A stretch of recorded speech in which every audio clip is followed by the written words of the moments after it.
Salamlar, vaxtınız xeyir olsun. Mən Gözəl Laxşin, insan psixologiyası metodisti. Bugünkü mövzumuz ondan ibarət olacaq ki, bu günü-gündən yalan vədlərlə qurulan münasibətlər və zamanla irəli mərhələlərdə boşanmaların daha çox qabarıq şəkildə özünü göstərməsi, yaxud büruzə verməsi. Bilirsiniz, əksər münasibətlərdə çox insanlar şəxsi keyfiyyətlərinə görə, yəni qarşı tərəf məsəl üçün səni pis tanıya bilər, yəni pis keyfiyyətlərini gizlədir.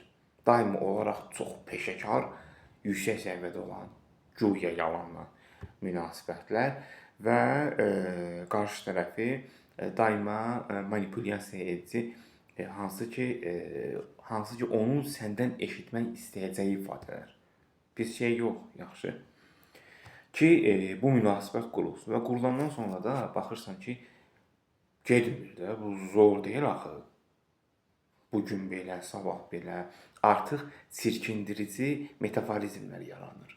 Qarşı tərəfin ideoloji olaraq istəməmək, çünki əvvəlindən bəri mənfi yaxud belə deyim sizə də pis xarakterini gizlətməsəydi, hər halda bu münasibət də qurulmayacaqdı.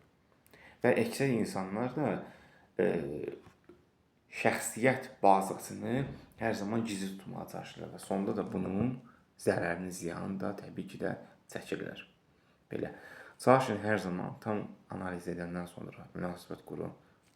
99% ehtimalla boşanacaqsınız. Seanslarımız əyani və onlayn şəkildə həyata keçirilir. Qoşulmaq istəyəndə şəxsi mesaj verməsi məlumat verə bilər.